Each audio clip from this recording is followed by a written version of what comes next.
Hello, and welcome to the 103rd, Yep, the 103rd. 103 episode of the Friday Nightmares podcast. I am one host of your premium professional podcasting team that acts as a role model to the smaller, lesser known podcasts out there, like Dummies of Horror, for example, and Slasher Radio, the ones that are just trying to come up and make it in this world. We're gonna show them what real hard work over 4 years looks like today. My name's Heather Powell. I live in Waterdown, Ontario, Canada. And with me, as always, is the main attraction. Mr. Smokeshow Crawford, coming to you from the town of Swartz Creek in the county of Genesee, in the state of Michigan, in the United States of America, in the North American continent, in the Western Hemisphere, on the planet Earth, in the Milky Way galaxy. I'm fully vaxxed, boosted, and waxed, and ready to climax. And if you can, please get me wet and feed me after midnight. I'm the man with the glorious beard, aka the mother of cats, aka the man with the humongous ego, aka Scott Housen, aka Scotty Too Hottie, aka Spanky, aka Hey Scott, aka one half of the premium podcasting duo that creates the tomahawk steaks of podcasting. Not that overdone raw beef Wellington of podcasts that we know as the Dummies of Horror. We are the one that you spend $100 a plate on, baby. That's the type of podcast we are. It's like when you go out for a special meal, right? You go out for a special meal once in a while, which is why we only record once a month. We're not your daily bitches. We're the elite side chick that you take to the nice restaurant. Not like McDonald's like you would do with some other podcast. Released an episode every 2 weeks. Look at me. Oh, look at us. On a quick note, we are not talking about 2025 today. We are talking about Scott and I's journey over the past 4 years of being podcasters and all the movies we have watched, and we'll be giving our top 30 from, a combined top 30 from the year of 2020, 2021, 2022, 2023, 2024. And let me tell you, when I was making this list, you can see when things started to open for COVID because the watch list got less and less. Uh-huh. And I even was like, oh, that's the last movie I watched that I saw Scott, and then we didn't see each other again for 2 years. Yeah, like for me, I was kind of going through it and I'm going, oh, Invisible Man. That was the last movie I got to see in theaters before everything shut down. Right? It's amazing how you remember stuff. But in terms of horror movies for 2025, I'm not going to give anything away, but I have only watched 15. And it is February 23rd because it has been hard, but I just want to let everyone know that Piglet is my number one movie so far of the year, and it's just everything you could want in a film. So if you haven't had a chance to watch Piglet yet, please get out and do that. And I'm the one that turned it off about halfway through. Which Scott isn't into the full Pooh universe, and yes, this movie makes absolutely no sense, but I was fucking here for it. Who cares if it makes sense? But we're not here to talk about Piglet and the 2025 lacklusterness that has begun of the year. We're here to talk about the journey that Scott and I have had in these top 30 films that premium podcasters watch, and only the best. And we again have no idea what will be on each other's lists. Well, we probably have a slight idea what will be on each other's lists, but Yeah. I'm excited to see because we got to go back in time here, as I was saying to Scott before we started to record. So it's kind of fun. Yeah, it was a lot of fun doing this. And yeah, I'm at about 7 or 8 2025s. I figure I wanted to slow down because I wanted to focus on this list. I knew I would, because if I started watching a bunch of them right off the bat, by the time we recorded our actual regular episode, I would forget them and be like, I saw this movie. I rated it this. I don't know anything about it. Can't remember it. So I figure I'll start. Which means it's probably not that good. More than likely.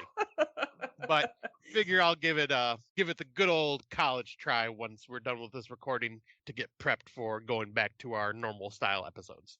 Yes. We're gonna try to do this in one whole episode. Guess just depends on time. Because it is 30 movies that we're each doing, so a total of 60. I'm sure we'll be fairly quick, but you never know. So this may be stretched into 2 or just this one.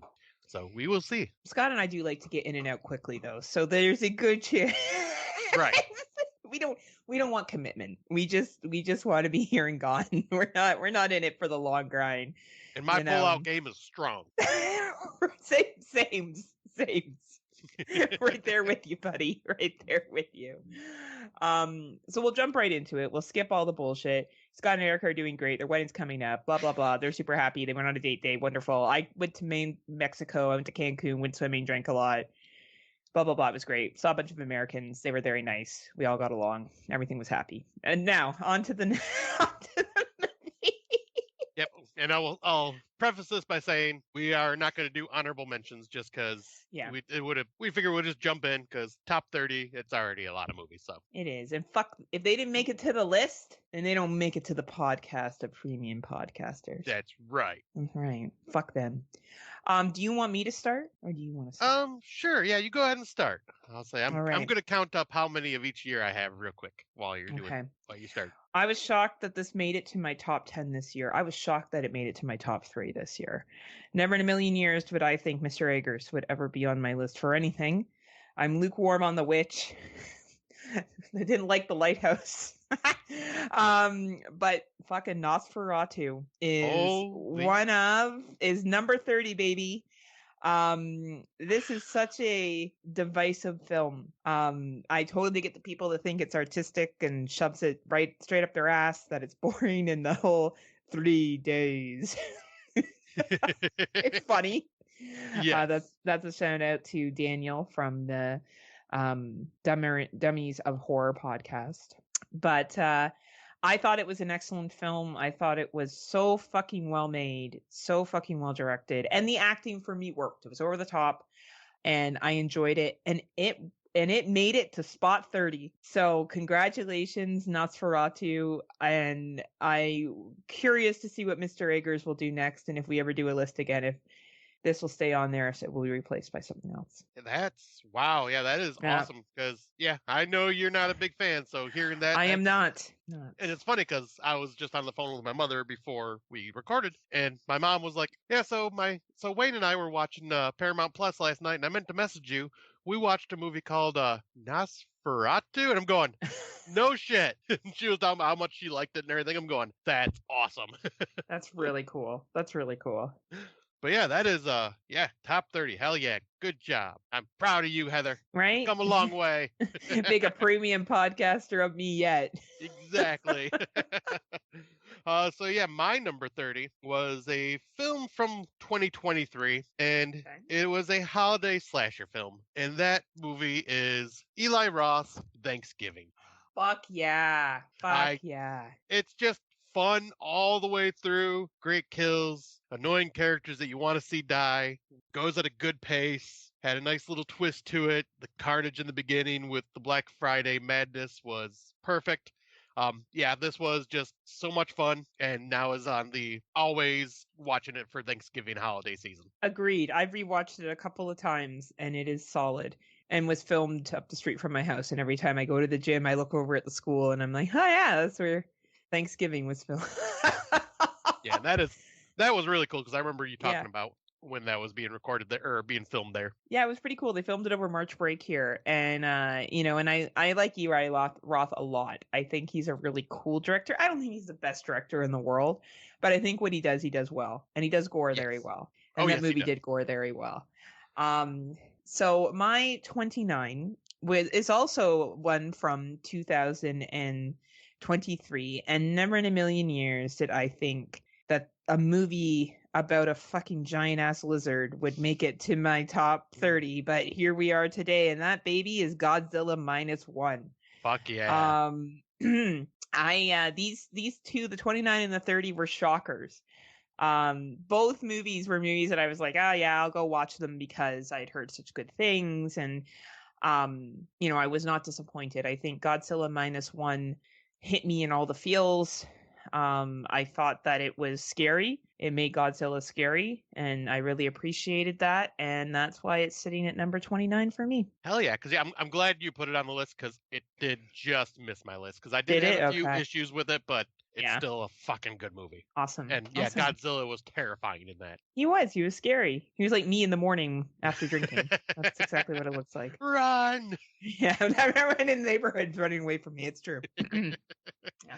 All right. So yeah, then my number 29 is a film from 2022, a theatrical release that was in my top 10, and yeah, it is Smile 2022. Like Fuck yeah. I just have a lot of fun with this one. I find it very creepy, and it deals with like trauma in its own way, and I found the curse to be very like disturbing.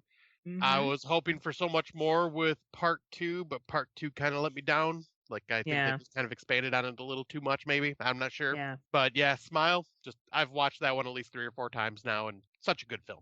Yeah, that was in my honorable mentions. I had it in like the narrowed down and probably like we'll say the 50 that I started with and then breaking it down from there. Great fucking movie. Great fucking movie. Horror done right. And horror done differently, but yet still familiar. Yes, and I think exactly. that's what that film did well. And I agree the second one, as interesting as it was, to me, the first one was better. But it is what it is, right? Well, my 28, this was a Shudder film, and it didn't get talked a lot about at the time. I think you and I both really enjoyed it, and we both got tickles from it, but not a lot of people really latched onto it, and sadly, I don't think there'll ever be a sequel because of it. But my number 28 is Kids vs. Aliens. Oh, from nice. 2023.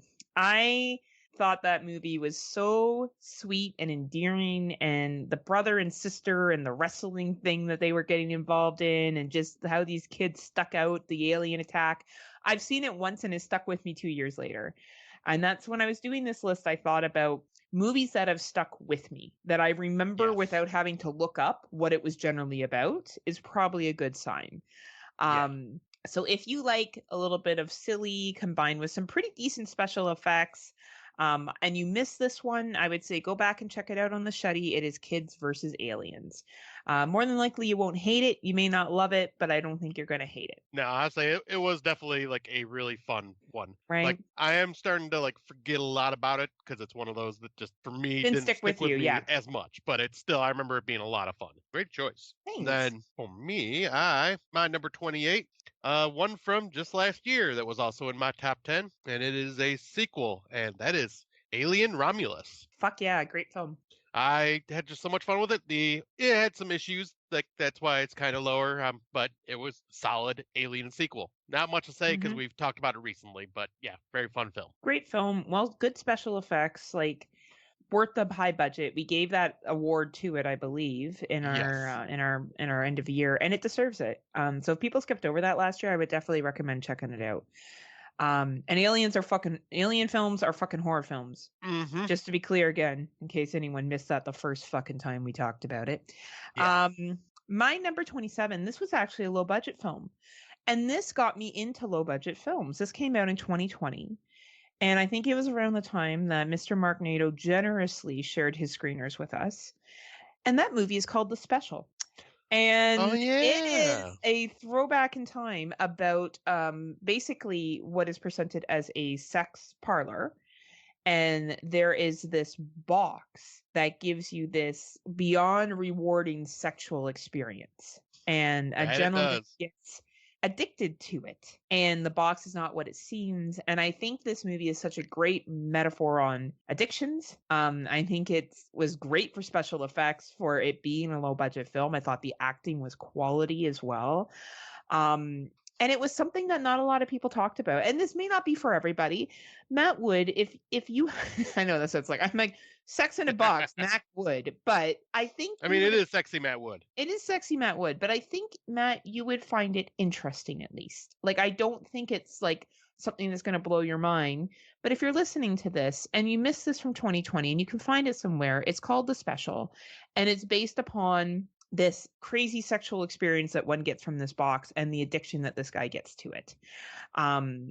That started my love of low budget. Truly, up to that point, I'd seen low budget from the 80s and stuff like that, but nothing really modern. When Scott and I first got into podcasting, it kind of pushed me to be a little less picky.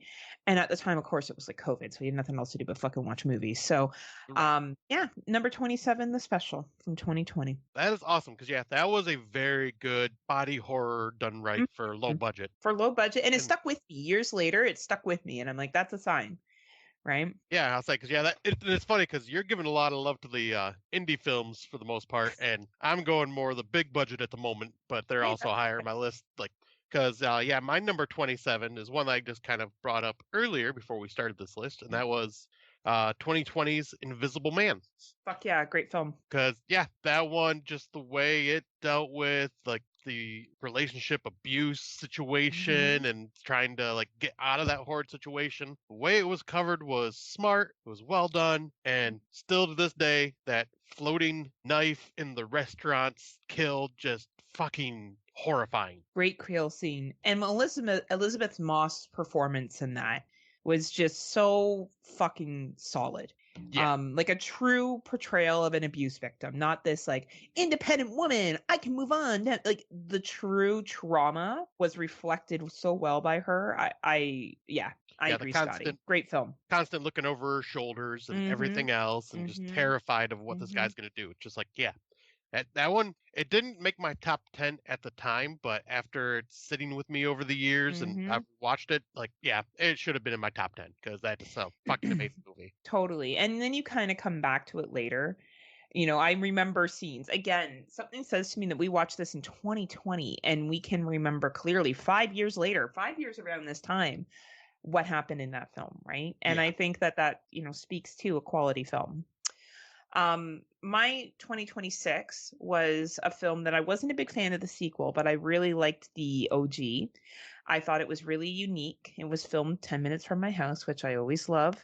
And I love me a little evil child, and that is Becky 2020. Oh, no Um, shit. yeah, yeah. I thought she was fucking clever. I thought her revenge on the Nazi gang that attacked her was very something that we should see more of in 2025 of attacking Mhm. Nazis. So it was very, very well done. And I thought she was a great anti-hero. Yes. She was a brat, but you also got behind her, and I think she just presented that so well. I think most people have seen Becky 2020, but if for some reason you've missed it, I do recommend checking it out. Yeah, because I watched that shortly after Erica and the boys moved in. We watched it, and it was like the first time I'd watched it since I think we did that episode with Dummies of Horror way back in the day to review it. Oh, wow. And yeah, still holds up, still a lot of fun. What's his plays such a good Is it villain, I Kevin think. Smith? Yeah, Kevin James. Yeah, or Kevin James. Sorry, Kevin James. Yeah, I still to this day think he did a great job and was intimidating. And yeah, like so much fun. 100%, baby. 100%. On my number 26, still going with theatrical at the moment, is 2021's I guess you'd say reboot, sequel, kind of in between there, Candyman. Oh, fuck yeah. The way this story was told and the fact that, it just kind of gave you that grounds of the Candyman mythos of there's always been different versions of Candyman Mm-hmm. throughout the ages, and Mm-hmm. each one represents a different time in that generation of repression and all that stuff.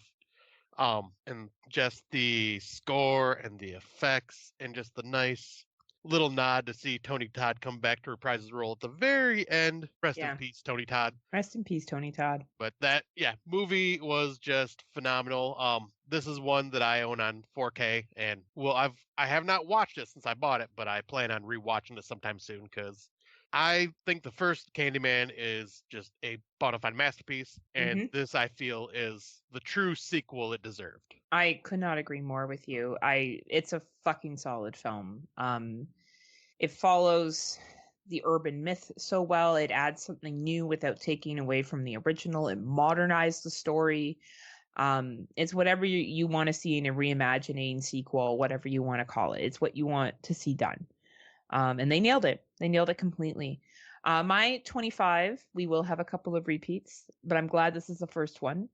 was The Invisible Man 2020. Nice. Yes. So like you, we were very close. It was 26 for you, I think. No, Mine was 27. 27. Yeah. So we were pretty close. I guess I liked it a little bit more than you did, but similar things. Everything you said and more. It was a great film. So what is your 25? All right, my number 25 is one that's finally off. I'm off the theatrical for a minute, and it's a streaming one, and it was streaming on Hulu in the year of 2022. And that is also another reboot, reimagining sequel of Hellraiser. Oh, fuck yeah. That was a good one too. Yeah, That was having, great. because we all know the whole thing about the Hellraiser franchise.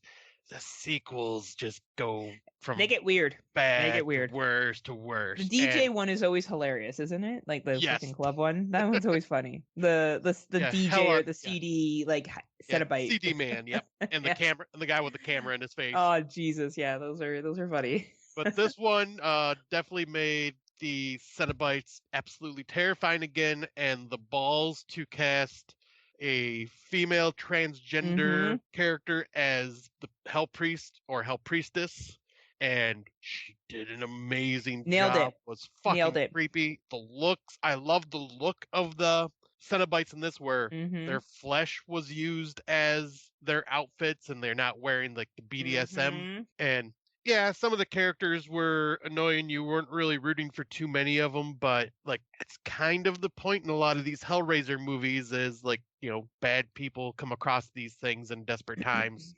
Yeah. And bad shit happens. And bad shit goes down. Totally. And yeah, this is one that I've rewatched several times, and it is an amazing and worthy addition to that franchise. 100%. No, it's fucking solid. It was a great remake, and I remember people being so pissy about it.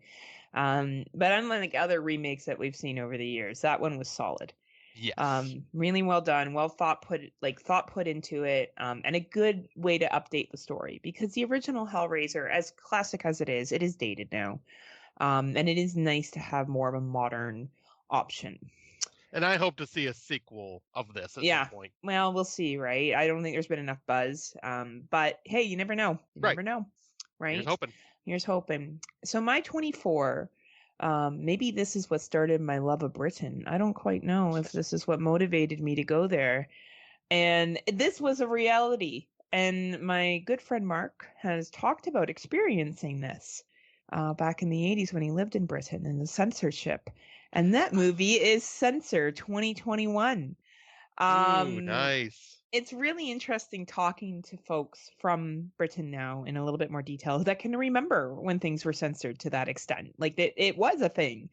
And I thought that this was a portrayal of a woman who was haunted by demons that were so powerful, trying to figure out what had happened to her sister and how it absorbed her life. And how at the same time she was watching all these fucking horror films being like, well, this can't be shown, that can't be shown. And it really kind of intrigued me, one, to British horror, and two, I just felt like the film was artistic done right. And I loved it playing off of a historical thing that occurred in Britain and then adding this side story onto it. So if anyone missed it, it is Censor from 2021. Yeah, that one is a fascinating story. I've only watched it twice now, I think, since we first talked about it. But yeah, very fascinating story, very intriguing all the way through. You're not sure what is happening, like what is happening in front of her eyes and what's not. And yeah, I highly recommend this one. That is a great pick. Thank you. Mine, I'm kind of going on the streaming bit a little bit here, but my first actually no, this is my second 2020 so far on this list. My number 24 is 2020's Scare Me, that was on Shudder. Now I gotta preface this because I know there's been like 3 or 4 Scare Me movies since we've created this podcast and started recording. This is the one with where it's only 2 main characters and then you get one guy that shows up like towards the end. But it's basically done like a stage play where they're telling each other scary stories and using the shadows to like represent the creatures and stuff like that. And the chemistry those two had on screen and just to be able to entertain without there actually being anything to see on the screen, but you're just listening to their stories. And I found this to be so unique and just so much fun to listen to, and like I said, the chemistry between them was amazing. We rewatched this last year just because Eric had never seen it, and the Nice. the boys even came out and were talking during it at first, and then they just kind of stopped and sat down and watched it with us. That's how much it just like it grabs your And attention. that says something. When two teenage boys can come out and stop talking and pay attention to a movie, like that's a standing ovation Right, for that film, exactly. right? Yeah, I absolutely adore this film, and yeah, it's also one of the few I have in my collection. It was a sick film. I remember when that came out, how much you dug it, and I really enjoyed it as well. Something different, again, something different but familiar and well paced, and just fucking great storytelling. Exactly. And that was 2021, right? 2020. 2020. So the next one is my second favorite movie of 2021. It is not something that has been talked about a lot since then, and it is The Sound of Violence. So I'm going to read the synopsis. As a child, the brutal murder of her family made Alexis regain her hearing alongside with systematic abilities. Now, as an adult, she finds solace in the sounds of bodily harm. That's right. When she's Okay. told she might lose her hearing again, she escalates her gruesome sound experiments in quest to compose her masterpiece. I This was a forgot about this yeah, one. yeah, that's why I figured I better pull up the synopsis because it didn't get a lot of love back in the day. It is definitely a different type of film. Basically, the synopsis is a young lady who has struggles with her hearing finds that her hearing comes back when there is harm to somebody caused, and as she's losing her hearing, she engages in violent acts towards others to maintain that hearing. And it is a very interesting film. You have a lot of empathy for the main character, but yet she's doing these absolutely horrible things. The Hmm. gore was great. I remember a specific kill in a sound studio that was very, very well done. Yep. And and it didn't get a lot of buzz at the time, but it has continued to stick with me for the uniqueness of it. When I was looking at this list, I was thinking back to what stood out to me. And what stood out to me was either something that had really good gore, a really good plot, really good character development. I know it sounds like every fucking podcast, or something that was different, but yet was able to draw in your attention, just like the one that you talked about last. It was filmed differently, but it was able to draw in people's attention. And I thought The Sound of Exactly. Violence from 2021 was an excellent example of that. So if anyone hasn't checked it out and they think they'd be interested, you can find it even on Tubi now. Oh, nice. So it is available. Yeah, because I forgot a lot about this movie, but the one thing that still sticks with me is the end sequence Right? on the beach. Yep. That still sticks with me. As soon as I recognize what movie you're talking about, I'm like, oh yeah, yep, Takes you back, right? it Takes you does. back, right? But yeah, that's a good one because yeah, I don't think I would have thought of that one to add to your list if I was trying to pick it Yeah, because I would have because it forgot kind about of it. floated in the background, right? But it Yeah, was my second in my top 10. It was my second of 2021. So, awesome. yeah, yeah. So yeah, I guess I'll go with my number. We're on 23, right? 23, sir. All right. So this one we talked about a lot and gave a lot of love to it back in 2020. Rewatched it this is one of the few that I wanted to rewatch to see if it'd make my list nowadays. Like I Yep. rewatched it recently just to see. And that is Mom, Mother of Monsters. Fuck yeah. I saw that and I was thinking about it because I'm like, that was a fucking great film. Yeah, Fucking great film. Erica and I rewatched it, and I think what sold me to put it on the list was Erica's just gripping her chair, just so angry at the characters because they're not doing anything stupid. They're just Yep. so infuriating because of how they're treating each other, and just like yeah, just seeing her raw emotion to it as well just made me go, yeah, this deserves to be on the list because yeah, the kind of abuse that goes on from both the mother and the son, the way they are just like different It's styles fucked. of abuse, but that Yeah. whole dynamic was just completely and utterly fucked. And yeah, it still is one of those haunting, like found footage documentary style types. And if you're a found footage fan and you have not seen MOM, Mother of Monsters, I believe it's still on Tubi, and I highly recommend checking it out because Yep. it is very good. It's kind of hard to watch, but it's very good. And that is where you may not have the budget, but who you cast makes the movie. Yes. And the casting of those two characters and how good they were at making you believe the situation that they were in is what sells that film. Yeah. And I think, again, that was the year of low budget. You and I watched a lot of films that probably we wouldn't. Well, I know I wouldn't have. I don't know if you would have watched something like that Probably prior not to nearly as podcasting. Because we watched everything. We had like in the 250s of watches that year. Like we were up there. Yeah. So, I think that that's a good one to bring back to the table to kind of not trigger in a bad sense, but to get people to think about stuff that maybe they skipped over that they may want to go watch that wasn't overly talked about at the time, unless you were a podcaster that all you were doing was watching movies like Fresh Cuts, the guys on Fresh Cuts, and Horror for Dummies of Horror, and other people who I know probably watch that. But for other people who probably weren't, this is a great kind of refresher.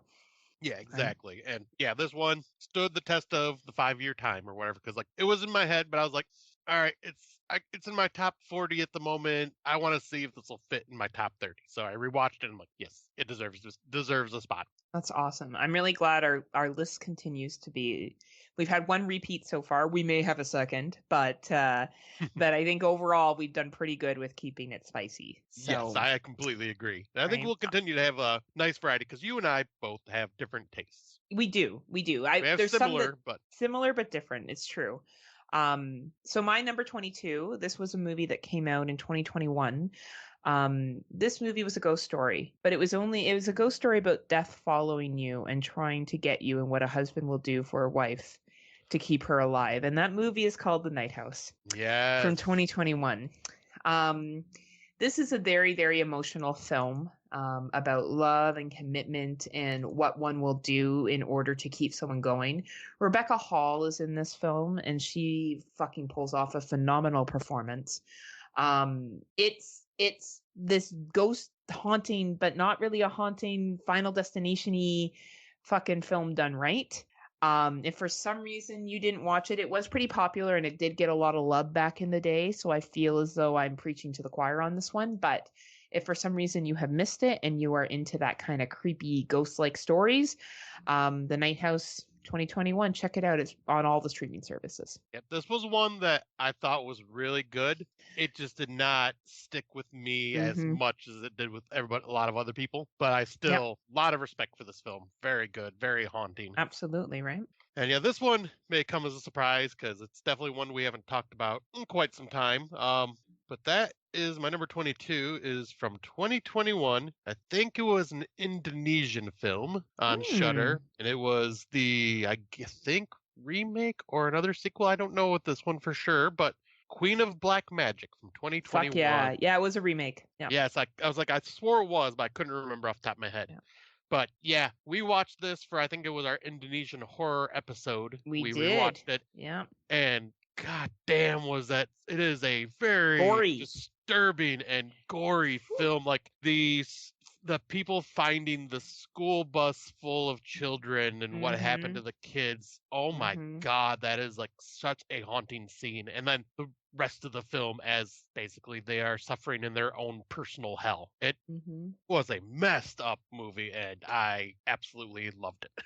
Yeah, I remember the gore in that film and the special effects and Indonesian fucking horror. And that's the thing about Indonesian horror. They're like, yeah, you think everyone's going to be okay? Fuck you. Yeah, nope. You're all fucked. If you're not fucked, you're going to be scarred for the rest of your life. Right? Everyone's mad. You're all dying. Haha, fuck you. Right? And I love that about Indonesian films. Great pick, Scotty. Great pick. And I believe it's still on Shudder. I think it's still on Shudder. I think so. So if you missed it, please go check it out. It is definitely worth it. All right, we're just about to exit the 20s. All right. And as we got here, I tended to get a little bit more pressured on what I was going to pick. I was like, well, what kind of sat to me as a really, what did I really enjoy? And it's hilarious because I'm not a big fan of this franchise. I'm not. Scott loves it. He worships Bruce Campbell. And he thinks that Bruce Campbell is the best thing since fucking sliced bread. Everyone loves Bruce Campbell. And don't get me wrong, I like the Evil Deads. They're great. But damn it, do I not love Evil Dead Rises from 2023? Fuck yeah. And that got number 21 on my list because fuck man, that movie was good. fuck, it was good. It was gory. It hit me in the feels. I liked all the characters. I didn't want anyone to die. I loved how fucking evil the demon was. Fuck yeah, Like- Evil Dead Rises. Fuck yeah. Like it straight up did what I think the Evil Dead remake of 2013 kind of failed to do, and that is the sadistic, dark humor that the Deadites portray throughout all the Evil Dead franchise, except for in the remake. The remake, they don't really have any humor. But in Evil Dead Rise, it's their own sick humor, but it's like, yep, they're fucking with you. And that is exactly what I think they nailed that. And yeah, like you said, I didn't want anyone to die. And the people that got taken out, it was just shocking. Like, oh, I did not expect that. And Yep. like the way it was shot, the intensity for pretty much going from 0 to 100, like with pacing. Yeah, that's awesome to hear that you have it on your list. Fuck yeah. I was like, 'cause you know my love for this franchise. I know. And it's There's always a plot growing twist love. going on over here at Friday Nightmares. There's some big ones that I were in that list so far that I don't think you thought I was going to have on that list. So No, that is one I definitely did not think you'd have there. Yeah. Same with Nosferatu. Yeah. So yeah, my number 21 then is one that I would be shocked if it's on yours at all. And that is 2020's Color Out of Space. Great film, but no, it is not. Yeah, You're correct. But I know. very good film. This one, not only is it just haunting and kind of just trippy and scary, it is beautiful. Yes. It is vibrant and colorful. Nick Cage going completely unhinged and not as typical Nick Cage fashion, but like just literally just like losing his fucking mind and Yep. the shit that happens to this family and the people around him. And it's Lovecraft, one of the best Lovecraft adaptations in at least modern day. Like Agreed. freaking fantastic. It would have been higher, but rewatching it, it didn't hit as hard as it did when it first came out for me. Yeah. But rewatching it, it's still obviously almost made it to number 20. So it's still a damn It's a good movie. film. It's a solid fucking film. And it was very creative and again, did Lovecraft right. I'm not a big Lovecraft fan, as you know, but I can appreciate what the film did. Yeah. And it definitely deserves to be recognized. So as we do number 20, this is where it gets a little silly. This was a film that I don't think a lot of people loved. It was a Canadian film. Of course. Of course. And that's not why I loved it. I loved it because it's how the way it addressed consumerism and the way how we think we're making the ethical choice, whether we are or not. And the truth is not always the truth. And it was a dig at Roots in Canada. So fuck you, Roots. And that is the movie Slack from 2021. As soon as you said blue jeans. consumerism, I'm going, yep, I know exactly which movie you're talking about. This fun movie. Yeah, fun movie. And if you watch it from just a evil pair of jeans perspective that's been cursed, it's fun too. And the kills in it are fun. But if you watch it from more of what they're trying to say, from people storming the lobby for a sale and people getting hurt to saying that things are ethically done in factories overseas where they're not, where it's basically rich white countries exploiting lower third world countries. You have that to it too, right? Using influencers to promote this said product and and you can watch it just on surface value of, a pair of killer jeans, or you can see the other thing that they're trying to say here is just be like, we're not as great as we think we are just because you think you're being this ethical, like, I only buy from this. Do you really know? Right. And I think that it did a great job of questioning that. It's a shame that just came out during COVID. And I think that it probably would have got a little bit more love if it had come out maybe during a different time. I think it was a little ahead. I think if this was released in 2025, it would be a hit, to be honest with you, especially with the way the world's going right now. I think that a lot of people would be digging this. So if for some reason you skip this and you do like some social political mixed in with some fun little body horror, I recommend Slack from 2021. You should be able to find it on streaming services, and see what you think. Yep, because even like me, I'm not too I do like the social political messages sometimes, and this one, I totally get it. But for me, it was just a killer pair of jeans. I am here for it. Here for it. 'Cause some of the kills were funny. They were pretty funny. But yeah, what's your 20? Number 20. Mine, number 20. This is another one that I'm sure will not be on your list. Also comes from the year of 2020, and that is the Brazilian horror comedy that was on Shudder, Ghost Killers versus Bloody Mary. Oh man, that was a good movie. Yeah, that was great. This one, it basically is, we're paranormal investigators going to a haunted house. Haunted house. Except it turns into Evil Dead, slapsticky, gory comedy, just balls to the wall with the ridiculousness. What was there, like a giant poo monster Oh dancing man. dancing dead baby fetus that was peeing on people? That was funny. Yeah. I remember. I remember.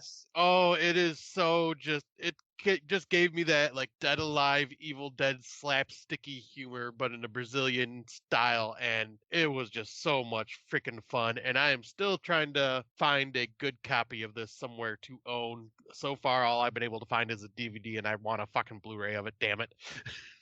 Oh man, it was fun. That was a fun fucking film. And I remember how much you liked it. And I'm yeah, glad to go down this memory lane with you. And I remember you had such a hard time finding it because Shudder did not have it on Oh god, it was a pain. How did I eventually watch it? Maybe Plex? You eventually found it on Plex. The first time you found it on Plex, there was no subtitles, so you gave up, and then like a couple months later, finally they put subtitles. Someone put subtitles to it. Yeah, it took forever to watch it, but it was excellent. The gore. I remember the gore being fucking top notch. And I remember you messaged me going, "This is a total Scotty film." Oh yeah, it was totally you. It's like how Slack was me, right? Yeah. Like there's just certain things that speak to you. So for number 19 for me, we're going to jump into 2022, and this is going to be the first film from 2022 I've had on my list actually. Oh wow. And this was a movie that starts off one way, that you think this girl has found a really decent dude, and she goes on this romantic weekend away with him.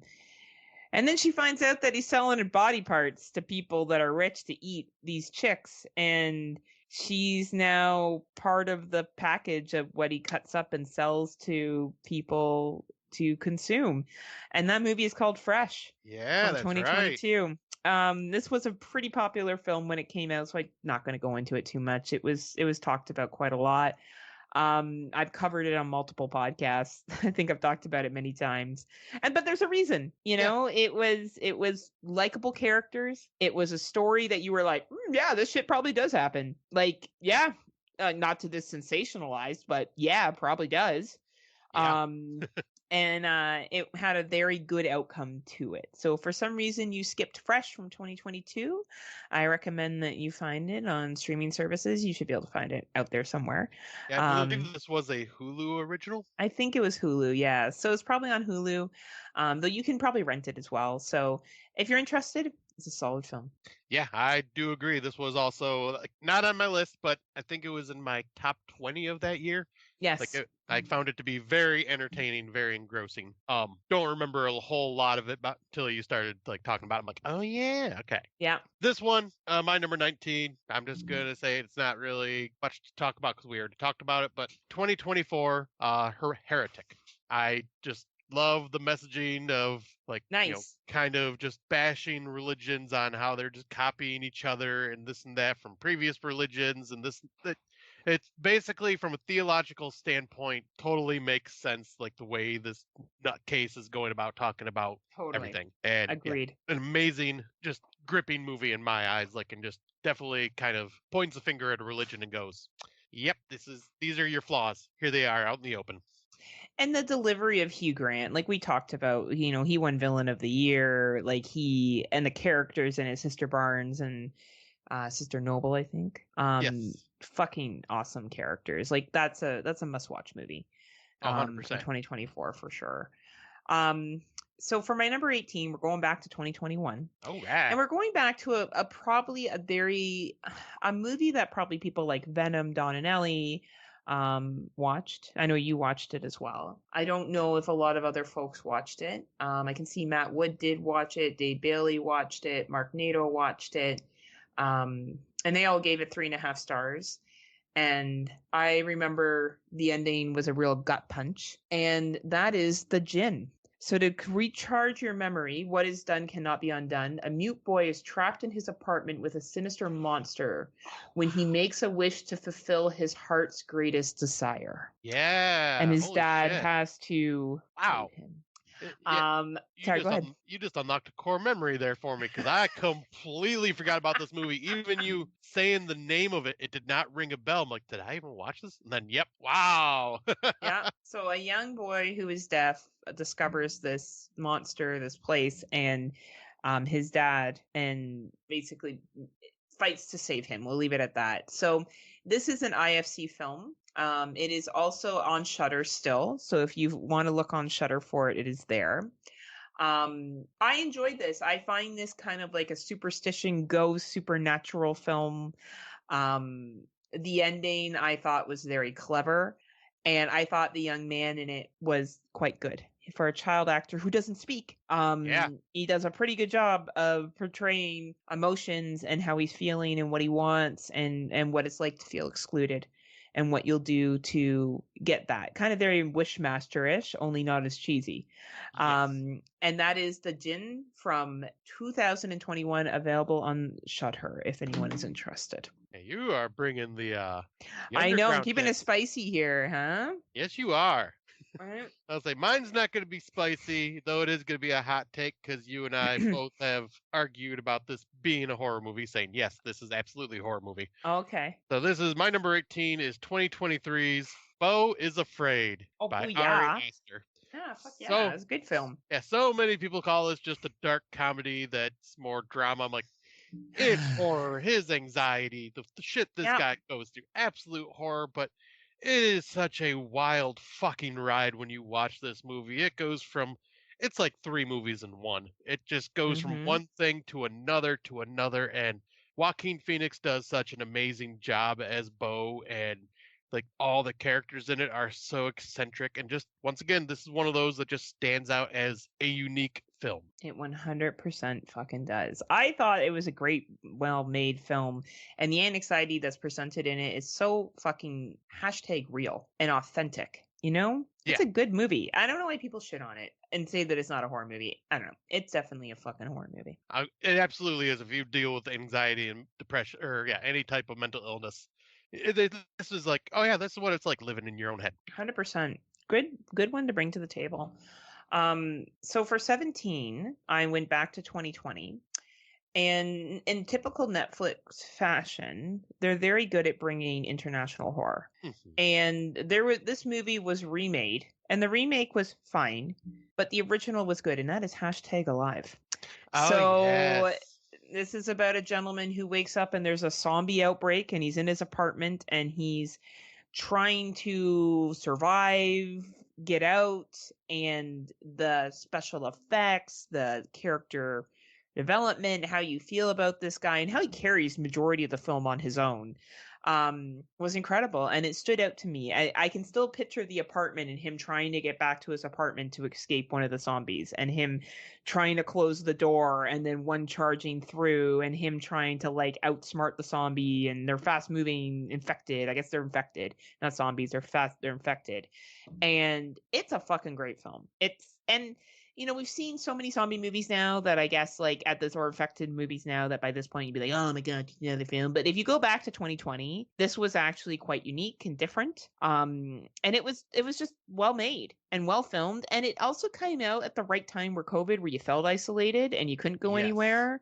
And I think it kind of was like, it obviously had no relationship to COVID, but I think it kind of like was a movie that came out during COVID that reminded you of COVID, but you can watch it now and it's not talking about COVID. Like there's certain yes, movies that if you go back to watch it, they were great at the time, but now, or Safer at Home is an example of one that you watch then and it's really, really good, but you go back to watch it now and you're like, oh, what was the one that was filmed just on Zoom? Do you remember that one? that was yeah. There was Safer at Home, and then Host, I think was the other one. Host, right? But it, also great, but kind of takes you back to that COVID time of being like, it's COVID, no one can go Hmm. anywhere. where hashtag alive went through what we were all going through, but it was based on a true like zombie apocalypse or infection apocalypse. So Yeah. I don't know if it's still on Netflix. I don't know if it's still there, if it's gone. Netflix sometimes gets rid of shit, but I believe it if you're, is. is it? I think so because Erica and I recently watched that probably within the last year and a half, and it was on Okay. Netflix. Okay. So hashtag alive if anyone's interested. I really enjoyed it at the time. Great freaking pick because that movie is very intense, and Mm-hmm. you feel for the character. The American remake, was so fucking unnecessary. It did nothing, Right. and it was Yeah. nothing compared to what this one was. It was intense from beginning to end. Right. Very good choice because that's another one that just missed my list. Yeah. Fair enough. Right. But number 17 for me, number 17. We are going to 2024. One that we've talked about before quite a bit recently, and that is Late Night with the Devil. Fuck yeah. Fuck yeah. The acting, the set designs, the story, everything about it, just perfect. Mwah! Excellent movie. Would have been higher, but there's a lot of good movies this is contending with for me that stick with me. And Absolutely. I wasn't trying to do recency biased on this. I was trying to be like as fair as I possibly could. Absolutely. I think that's fair. And that may come up again. I have Just a to be feeling. clear, it may come up again. So my number 16, this was a film that we went on and we talked about with Fresh Cuts and we really analyzed it at the time. And this was during 2020. It was about a couple who goes to look at this model home and then never gets to leave. And that is Vivarium 2020. Man. So yeah, you are bringing the underground hits. I love it. Right? This movie basically talked about expectations of life. Short form of it, there's this couple, they're not married. They go to look at a model home and they get left there and they can't leave. And they get food delivered and eventually this baby shows up that they have to raise. And now this all sounds really weird. You're probably listening to this if you haven't seen this movie and like, well, why wouldn't they just leave? It's a very good question. They can't. This is very science fiction-y. It's a very much a play on being stuck in this pattern that you feel like you have to be in. And it's an A24 film without being an A24 film because I don't think it was A24, but it gives that vibe that it is an A24 IFC film in the sense that it is very artistic and it is very much something that kind of plays on societal expectations, but man is it creepy and man is it good. So if you skipped Vivarium from 2020, I recommend you go back and check it out. Yeah, that's this one. Yeah, we did a very in-depth review of this one with everybody at Fresh Cuts. Yeah. I think that was before Don and Nelly. I think it was just Mike Merriman and Venom. I believe it was, yeah. But yeah, we went very in depth talking about how the baby represents the cuckoo bird because the cuckoo bird will kick the old another bird's baby out of the nest and replace it with its egg to be raised by another bird and all this detail in it and how it's kind of like a video game in a way, like the way everything's portrayed and just kind of like the inside details and inner workings. And then like you were talking with the socio-political part of, being people that don't want to have a family, but then are now forced into this situation and how it takes away from your life and feeling stuck and trapped. And such a good fucking movie. And it's just very visually pleasing to look at as well because it's very, very, very well done all around. This was also one that was just shy of making my list. Well, I'm glad that you also enjoyed it, though. Oh yeah, I love this movie. Sorry, I got a text and screwed up what I was looking at. Okay, so there we go. So my number 16 is 2021. Speaking of beautifully done, is Last Night in Soho. Woo! Good old Edgar Wright with his incredible editing stylings and just kind of cutting back, like especially during the dance scene with Anya Taylor-Joy and I forget the other guy, but like cutting in between and like going from person to person to person to person, like the way it is cut, it just goes with the music. It is so beautifully done. It is such a intriguing giallo-like thriller that has like a very good twist towards the end and just once again just all around beautiful movie and stylish. It's horrific, it's scary, it keeps you guessing. The acting, the pacing, everything in this was just fucking top tier. I very much agree, and I can just say that it may come up again as well. Ooh, all right. Yes, I thought it was a standout movie. I praise it all the time. I encourage people to watch it, even if you're not a horror fan. I think that you have to watch this movie in terms of just how it's made and the Yes. acting. It's so fucking good. Now my number 15 is not good acting, just to be clear.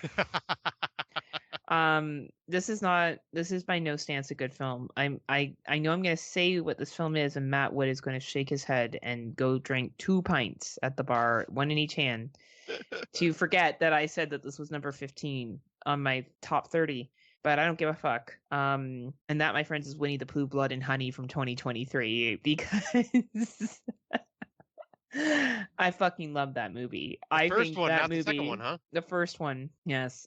You know why? Because you left. That's why. That ending scene to me is one of the best ending scenes in a horror film. I knew this would be on your list somewhere. Yes. I love that Pooh gave no fucks to Christopher Robin and was like, go fuck yourself. You got us in this situation.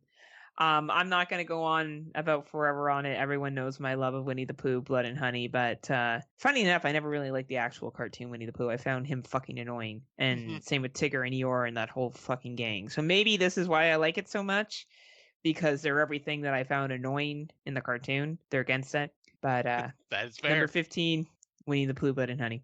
Very good choice. Not on Thank my you. list, but I fucking love those movies. Right.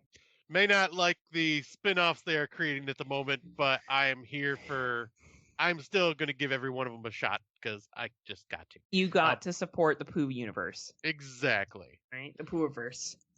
Number 15 is one from 2023 for me that was an adaptation of a book, and it was a Halloween-themed movie. And Oh, yes. I can't help but love this movie so much, but it is Dark Harvest. Fuck yeah, Scotty. Fuck yeah. The whole just sacrificing of someone to turn them into the killer pumpkin that goes on a slaughtering spree every single year, and you find this out throughout this town, and the aesthetic, I think it was like the 60s or 70s aesthetic of it. The kills are top notch. Like, it's gory, it's creepy. The pumpkin monster is so awesomely designed, and it's one of the few times I will ever say this, but the movie is actually better than the book. What? Yeah. Might be because I watched the movie first.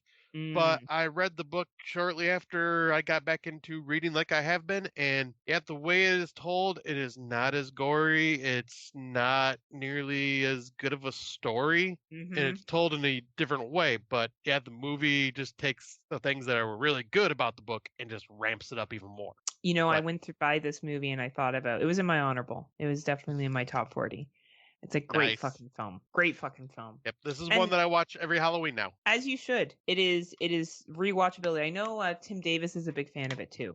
Yes. And I think that it deserves to be acknowledged and talked about. So if someone has missed Dark Harvest, definitely check that bad boy out. It was a good fucking movie. Back during the time of 2020, theaters were open on and off. Another Canadian film came out, and George and I were the only people in the theater to go see this movie.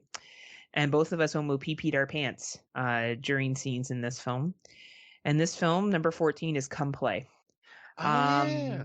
And, you know, this was a movie about a young boy and his imaginary friend.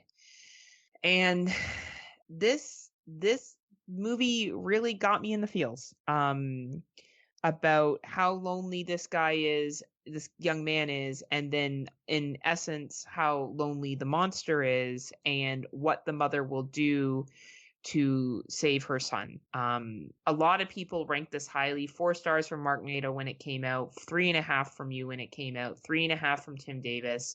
You know, and I think it's a shame that it wasn't talked about as much at the time, and I do think that had a lot to do with it being COVID.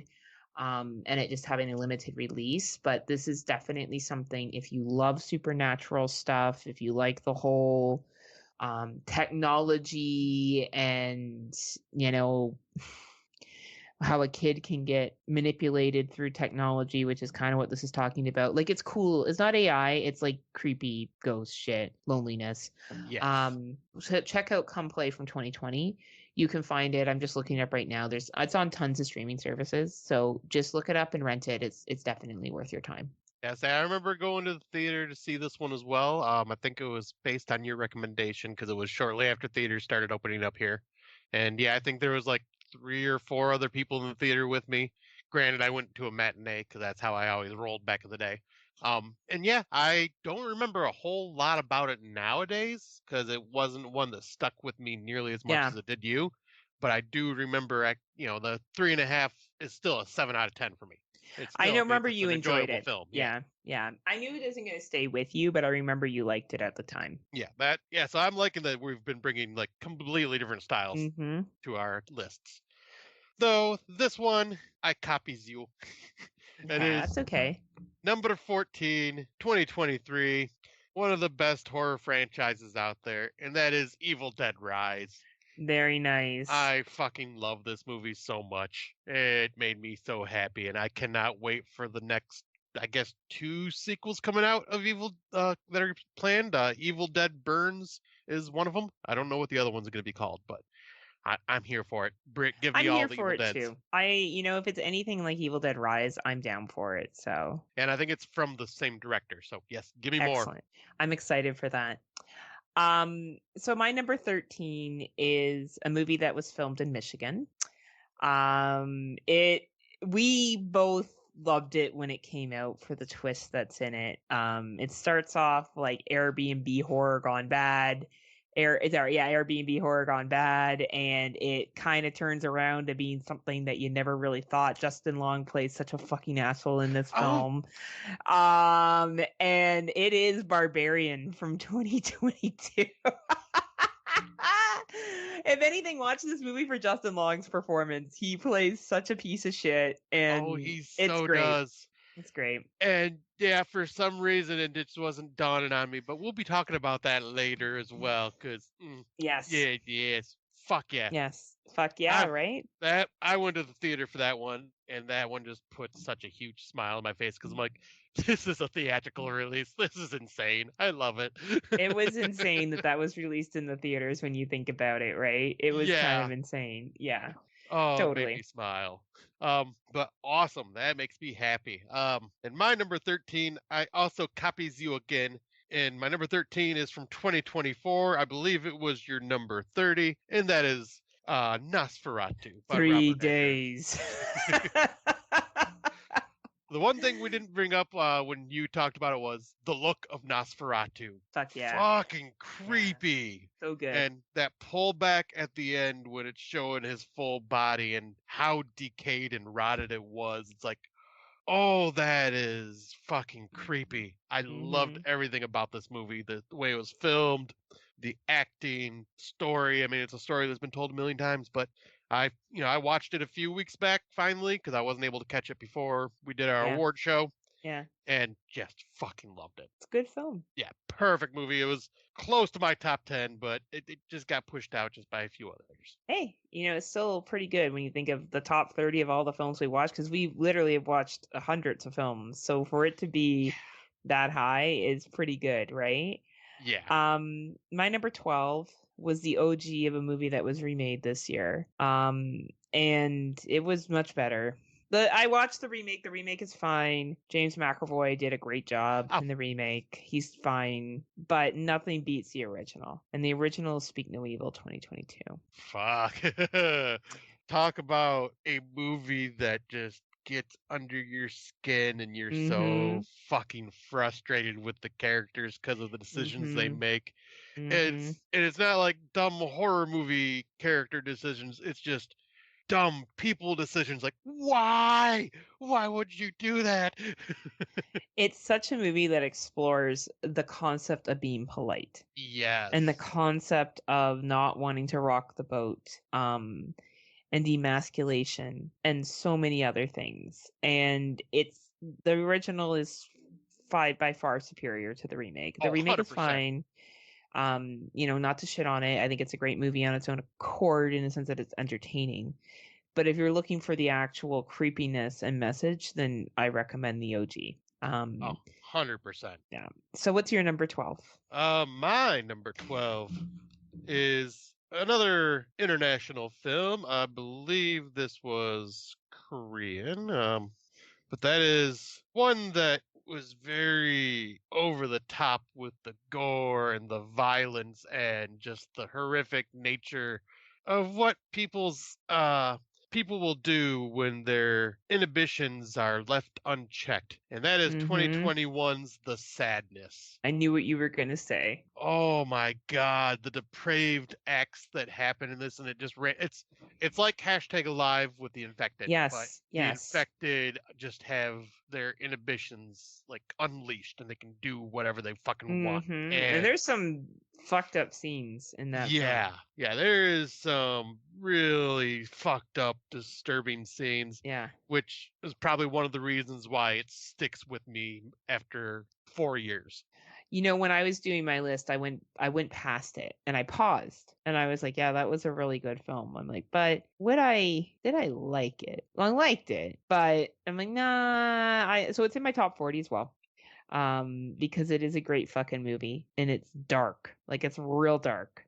So if anyone's interested in checking it out and you missed it, you want fucking dark, you're going to get dark. Like, it doesn't hold back, so be prepared. And I just found out too, the director that made this movie is going to be doing the Crossed comic series, which adaptation into a movie, which is what I thought The Sadness was an adaptation of already because of what the people in the Crossed do to others. So I'm going, oh, so if he's actually going to adapt the Crossed comics, oh, he's going to show some shit. Okay, I'm here for it. Oh, wow. Well, hey, see what he comes up with, right? Yeah, I'm here for it. But yeah, The Sadness is one of those movies where I watched it, I think, twice, and it's just haunted me. It's like, this is one 100%. of those. It is haunting, and the ending's haunting too. And it's one of those where it's so disturbing and haunting, but at the same time, I can't help but go back and rewatch it. It's good. That's why it's a solidly fucking made film. Yeah. My number 11 is something you've already said, and it's Candyman. Fuck yeah. 2021. I don't think I need to add anything else to it. Just that I agree with you. Great fucking movie. It was my number 11. I enjoyed it so much. Hell yeah, that is awesome. And just because you knew this title of this movie would have to be brought up at some point by me, but for my number 11, 2022, stop on by the Clown Cafe. Stop on by the Clown Cafe. So, Terrifier 2, Art came back in a huge fucking way with this movie, a 2.5 hour long, insane romp of a movie.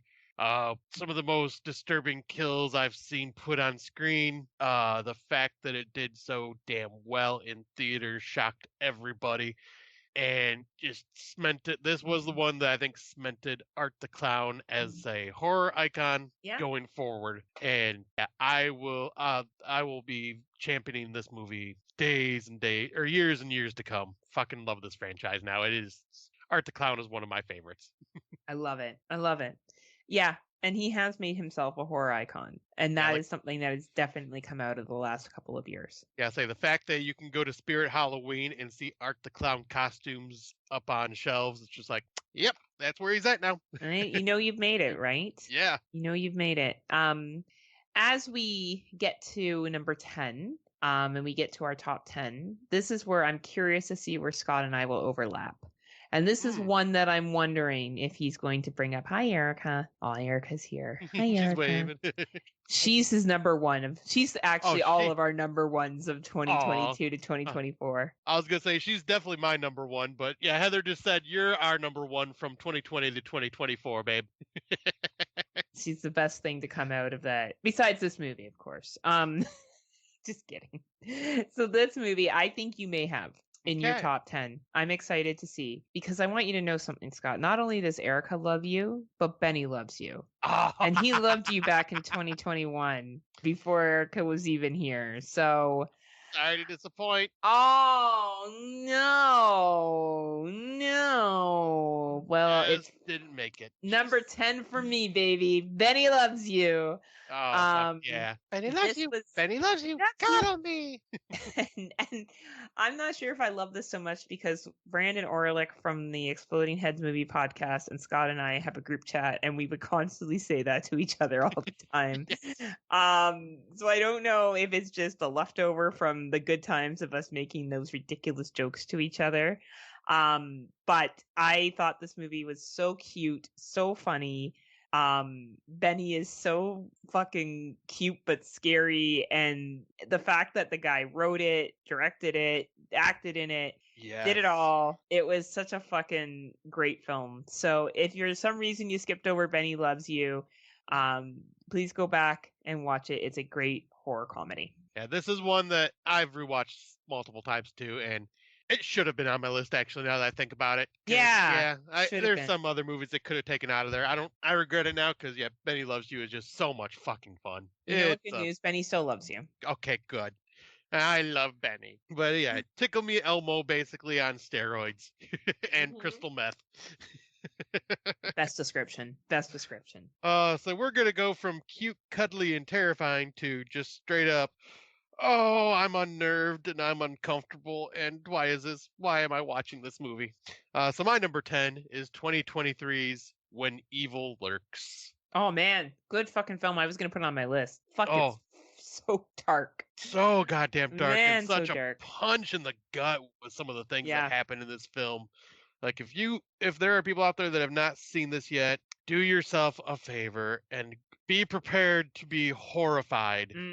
But this is pure horror. And this, I want to look up the director because I know he did Terrified, not Terrifier, but Terrified. Yeah, Terrified, which was also very creepy. Yes, Damien Rugna. Ah, yes. And I think this was also Indonesian. I could be wrong on that, but either way, this is a must-see, especially, and also watch Terrified before that, because these movies are incredible, but at the same time, it leaves you feeling just drained and and just done. Like it's one of those horror films that literally will get under your skin. It is. That is the best fucking description. Super fucking dark. Very different from Benny Loves You. So it's good that 100%. We're keeping it very, very fluffy and fresh here. Number 9. Number 9. Now if this isn't on your list, I don't know if we can podcast together anymore. Because you love this film like a lot. But maybe you forgot. So we'll see. This was a one set movie.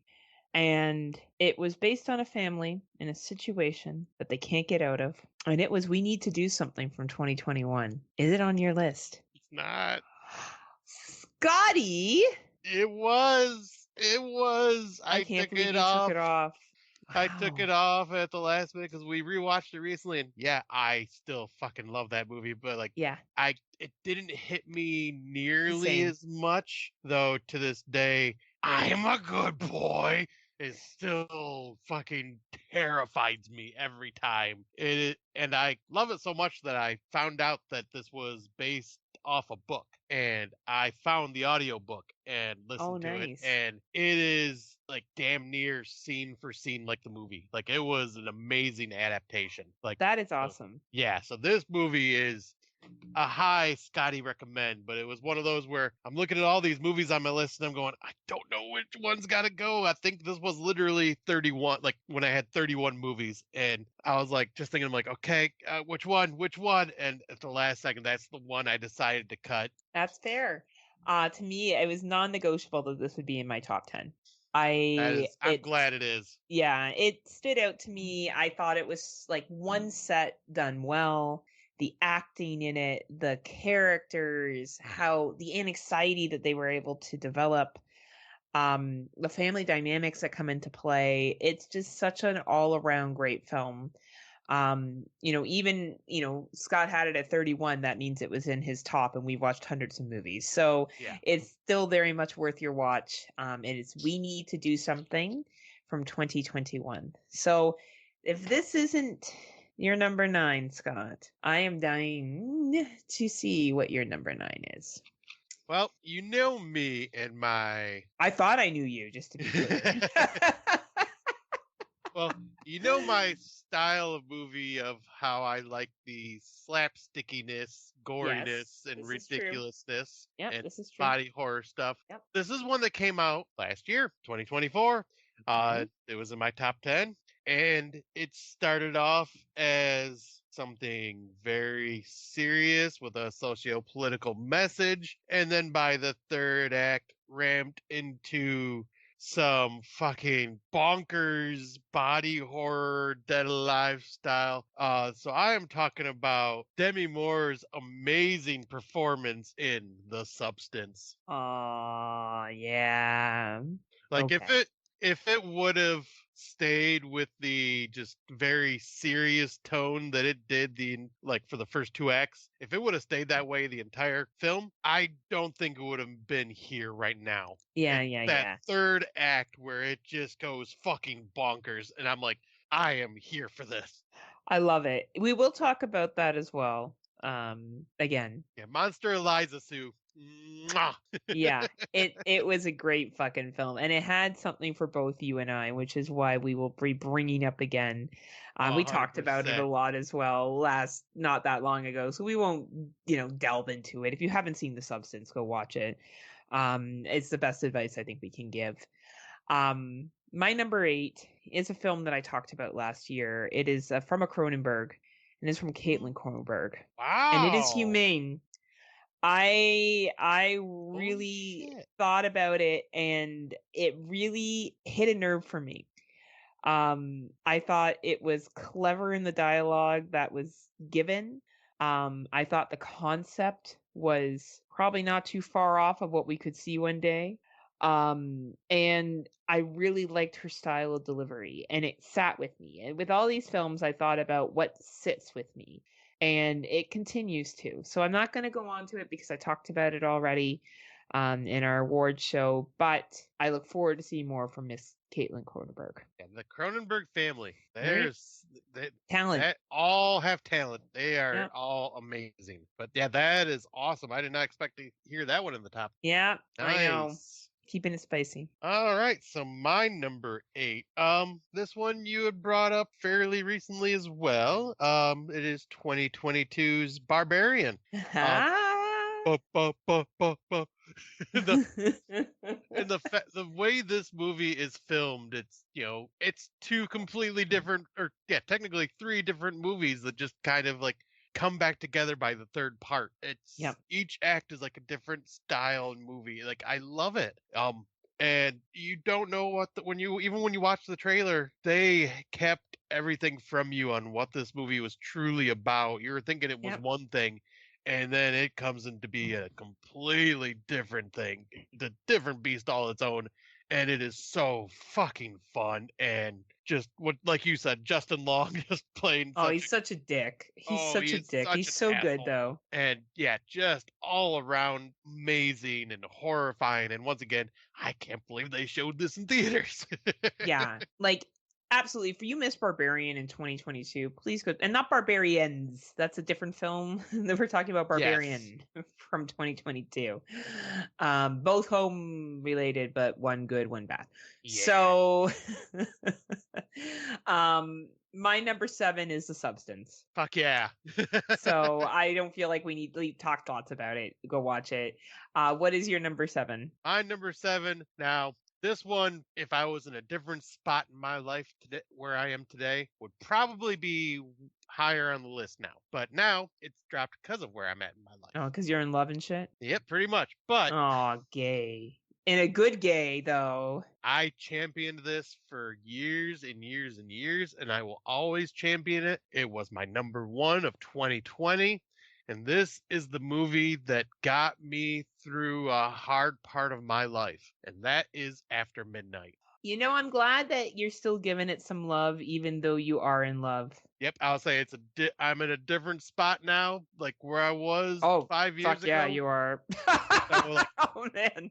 But at that time, this movie had a lasting impact on me and helped me through such a difficult time. And I rewatched it with Erica, like I think shortly after she moved in with me, and like it still hit me in the feels. Like it's just such a great dialogue heavy, relationship heavy film about just dealing with, the if people don't know what this is about, it is basically about a guy that is getting attacked by a monster at his home every single night after his fiance left him. And the way the story plays out is basically this monster is a representation of loneliness and depression, and it's coming back to haunt him every single night until she returns. Yeah. And then she returns, and there is this, I'd say, a good 8 to 10 minute long scene with just talking about their relationship and why she left and feeling stuck and this and that. And I was freshly done with a divorce and at that time, and it just hit me in the right spot, hit me with the right feels. This movie will always have a very, very, very special place in my heart. Yeah, I remember how much it impacted you, so I'm glad to see it come up again.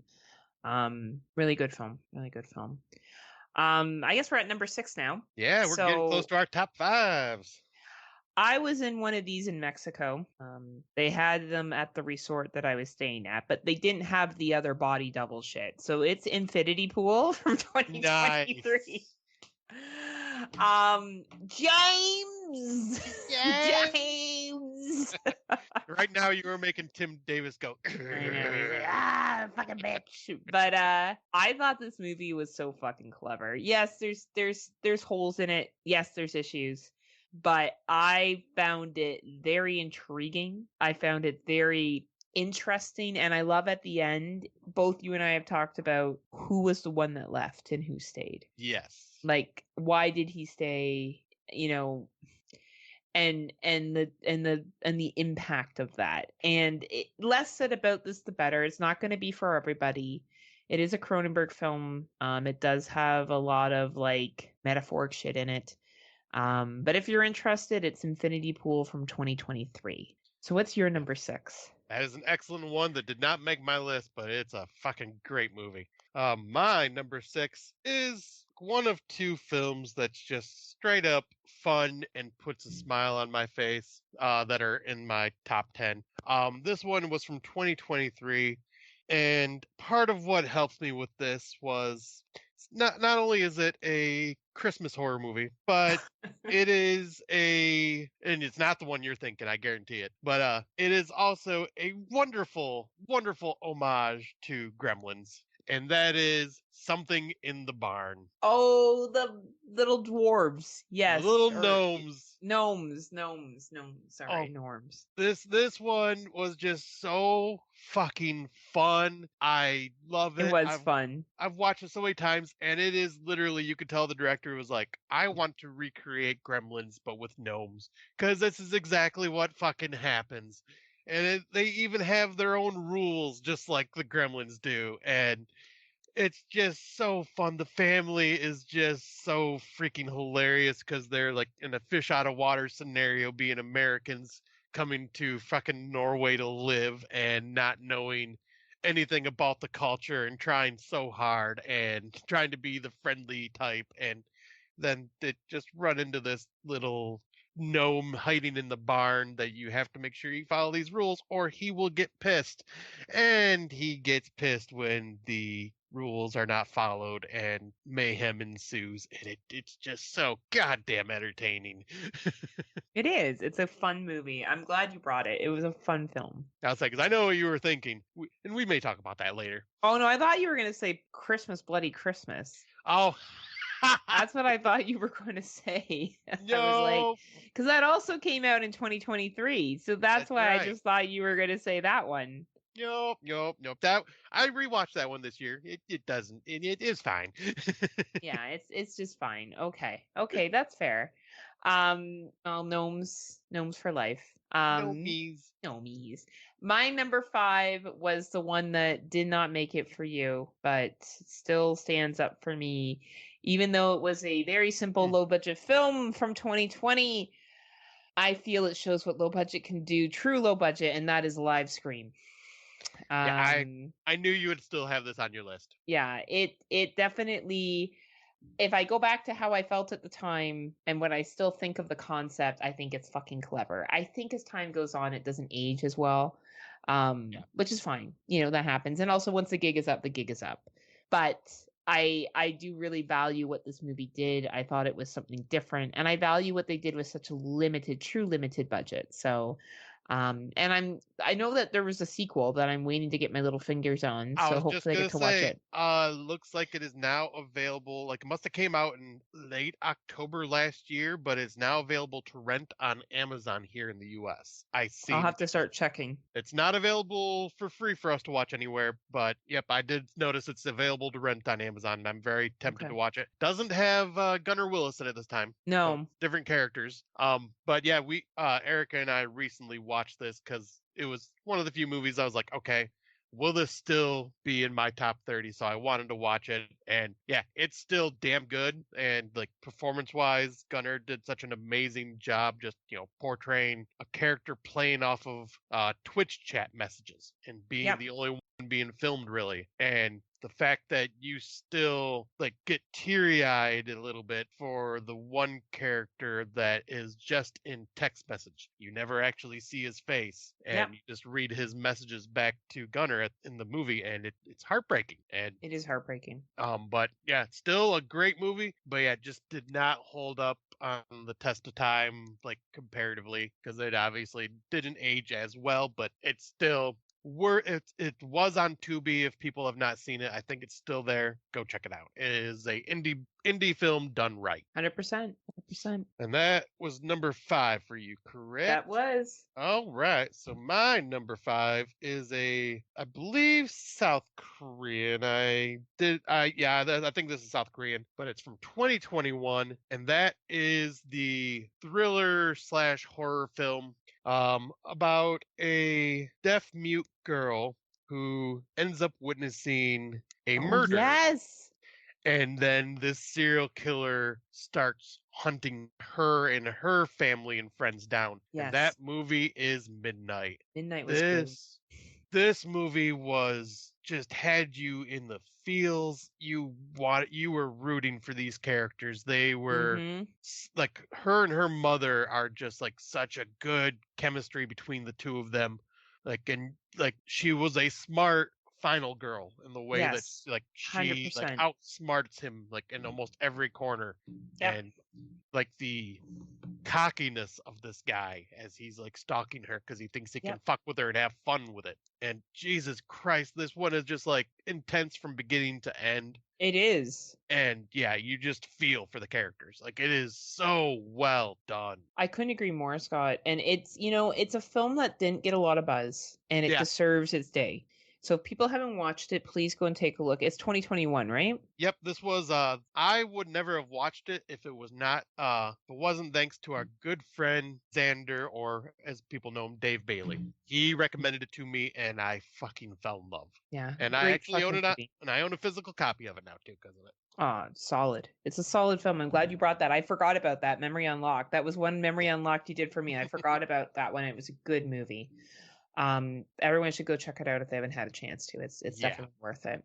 My number 4 is from my number 1 of 2022. And I'm not going to go into it too much because the movie's been talked about quite a bit, but it's Don't Worry, Darling. Oh yeah. Yeah. I really was a big fan of that film. Social political oppression of women, getting my pussy eaten on a table. Who wouldn't want that done? Oh, vicious, like very enthusiastically too, might I add. The most enthusiastic oral sex scene I've seen since Bloody Christmas. And like, I don't know, a life of living at the spa that is not what it seems to be. Florence Pugh always delivers a solid performance. Harry Styles was great in this too, actually. Even though he's a singer, I thought he played his character well. And I do think they had chemistry. I don't know why people shit on them. I thought they were a fun couple, actually, to be honest with you. Besides the fact that Harry's not who we think he is. So, if you haven't checked it out, Don't Worry, Darling, 2022, baby. Go watch it. That is an excellent movie. Like I had that one in my, I'd say it was top 40 to 42, somewhere around there when I was still trimming down the list. Nice. And it was one of those where we also argued, is it horror? Fuck yes, it is. Fuck yeah. Fuck yeah, it is. Well, I guess I will jump into my number 4 now, and it is the last 2024 film I will be talking about on this list. And it's a sequel to a sequel I already brought up, and it's also another Christmas movie. It was my number 1 from last year, and that is fucking Terrifier 3, baby. Uh, this one, I've like I had talked about when we recorded our award show. I watched this 4 times, and rewatching for me in that small amount of time is a huge fucking deal. Yeah, And yep, one thing I forgot to bring up about Terrifier 2, but Terrifier 2 brought us the amazing and badass character of Sienna as well. that And is true. she comes back in this and she's left traumatized from what happened in part 2, and she still does an amazing job and still ends up being a badass. But yeah, Art the Clown, amazing. I've talked about this, I've gushed about it a million times. Fuck yeah, Terrifier 3, my number 4. I absolutely love this movie. Fuck yeah. And my number 3 is, well, when I went to London the first time, I sent Oh boy, here we go. No. Brandon and Scotty a picture of me in Soho. And Ah, I said, nice. looks like I'm in the Last Night in Soho. So number 3 Yeah. is Last Night in Soho. And I got to go to Soho. So, we did it all. Great fucking movie. We've already talked about it. I don't need to reiterate it. If you haven't seen it, go see it. It's fucking horror movie, British films, everything done right. Fuck yeah. Great choice. Glad to see it's being given love up top. Yep, absolutely. My number 3 now, I would be very shocked, very, very shocked if this is not on your list of what's left. But it came from 2020. It was my number 2 of that year, if I remember correctly. And if I also remember correctly, it was yours and Brandon's number 1. And that is a video dating site movie with basically just a few characters, but you felt for this guy until he fucking snaps. But the movie I'm talking about is Rent-A-Pal from 2020. Will Wheaton also is in this, and he is the friend on the videotape, and he's so goddamn creepy. But you feel for the main character, which I cannot remember his name for the life of me right now.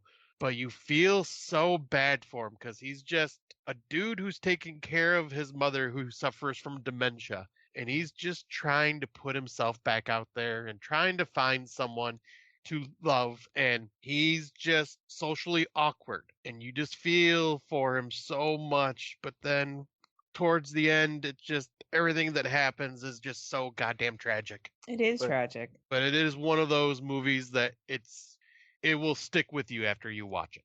Well, it will definitely be brought up. Good, I And had it's a gonna feeling. and we're gonna narrow it down because I'm gonna give you my number 2, so you're gonna know where it stands, but that's okay. My number 2 is Late Night with the Devil 2024. Oh wow, nice. So when I thought about films that I have enjoyed, I've rewatched this recently and I can't get over David. I can never say his name right. Duchney? Yeah, Duchney? Destiny, something like that. Performance. Like, I just think he's so fucking good in that film. And it nails it for me. Nails it. So it is my number 2, Late Night with the Devil 2024. All right, so wow, I'm happy to hear these. Yeah, yeah. Yay! So my number 2, oh, it's one of the greatest movies ever made. But I rewatched it recently, and it made me smile like a giant kid from ear to ear. The special effects are incredible. The humor is awesome. The characters are hilarious. Even the psychotic one that is the main character that a lot of people seem to hate and can't stand. And I am talking about PG Psycho Gorman, not my hunky boy. Good old Psycho Ah, Gorman. I fucking love this movie so damn much. We rewatched it just a week ago, and Erica was like, "This movie's fun. It is one of those just bad movies, and it's so dumb it's fun." I went, "Oh, how dare you call it a bad movie and so dumb it's And fun. that's when you called off the wedding, right? I was like, we can't stand for this. I am Yeah. disappointed in you. It is not a bad movie. It is a fucking masterpiece. She's like, all right, babe. Yeah, you got it. Right up there. But yes, this is like forever quotable. I own 2 different shirts, one of them thanks to Brandon. Um, I just love these characters. Mimi is a psychotic little girl that probably ends up growing up to be a serial killer, and that's Yeah. kind of why I fucking adore her, because it's just like, yep, she is psycho and she's messed up. And I was saying, I know Daniel Luffy's probably just going, oh no. Hey, it's our fucking show. We like what we like. That's right, Loof or Mushroom. I am so glad to hear that it was on here. I was a little worried that you weren't going to bring it up, but I'm glad I still know you. Yes.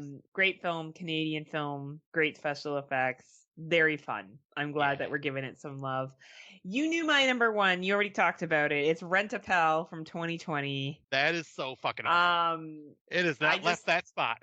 It is not. And, when I thought about and this was a really good experience for us doing this, because I looked at all my number one movies and I was like, okay, like really, that's what's going to be in the top here, right? Like, my number one films, I'm going to have to include them somehow. And I looked at all of them and I'm like, yeah, Rent-A-Pal. Still to this day, Rent-A-Pal. It just stood out to me so much as new but familiar. David the Bachelor, Andy on the videotape. That's what it was, David. Yes. The video dating, the 90s feel, the roller skating date they go on, her showing up with like a casserole and walking into chaos.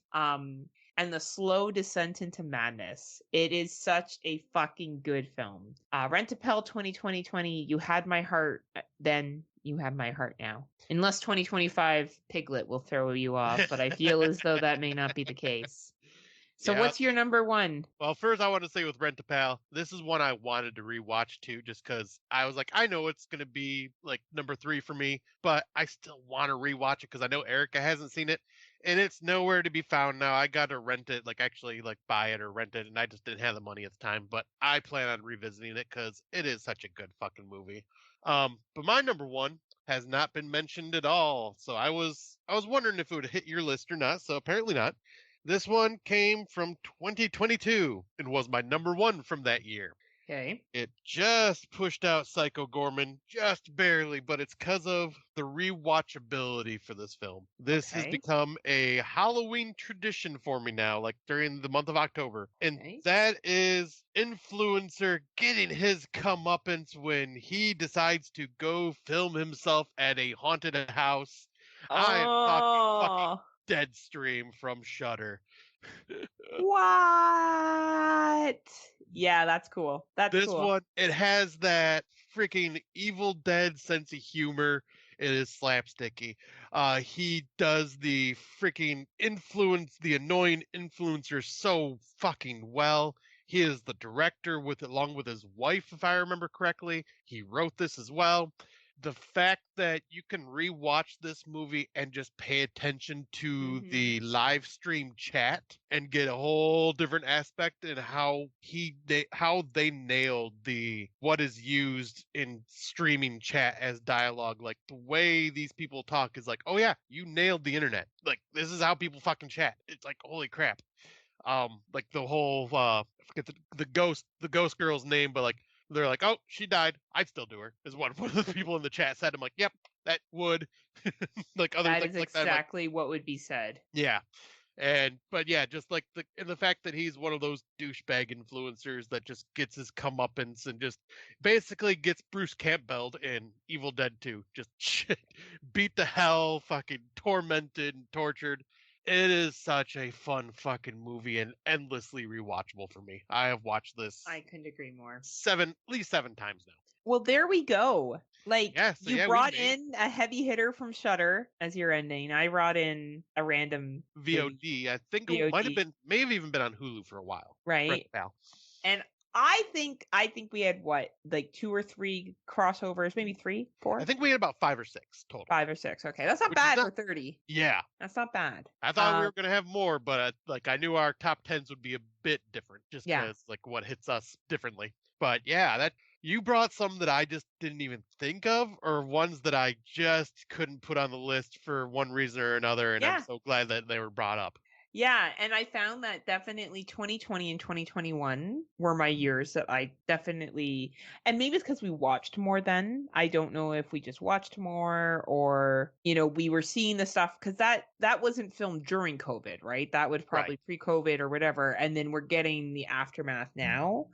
But yeah, we'll see, because I've noticed so far for 2025 this has been the slowest. And I've seen one movie, I saw Hard Eyes, that I thought really stood out, and we'll go over this in our next episode. But yeah, there hasn't been the hitters so far this year. Like, I haven't seen anything that I'm like, yeah, for sure I'll be talking about that at the end of the year. Like, sometimes you Yeah. just know, you watch something and you're like, yeah, Well, this will come up somewhere, right? Psycho Gorman for me when that came out in January. I Right. was like, this is gonna be my top 10. Yeah, you knew, right? Yeah. So I don't know. We'll see how this year goes, but I'm glad that we got to revisit Yeah. and talk about, as premium podcasters like ourselves do, bring up the true gems for people 100%. to see, right? So hopefully everyone Um, enjoyed that. Sorry, go ahead. I did want to bring up too, though, that I did count out the years Oh, of my okay. list. So, yep, 2020, I had 7 on my list. Very nice. And then there is a 3-way tie. 2021, 2023, and 2024 all had 6 on my list. Wow, you were pretty fair, huh? Yeah, and then 2022 only had 5. So yeah, I was kind of shocked to see that. Like, oh wow, I thought it would be more of the older years. That's a good question. So 2020, I had 1, 2, 3, 4, 5, 6, 7, 8. So definitely 2020 was my highest, and I can just tell by the numbers that 2021 was my second, and then 2022 and 2023 and 2024 were all kind of hit and misses. I do notice that, I'll be honest, I have a higher nostalgia for what I watched in 2020 and 2021 than I did for what I've watched definitely last year. Like, from last year, we're looking at Late Night with the Devil, The Substance, and Nosferatu. Right. Are the only 3 that I felt made it to Humane as well.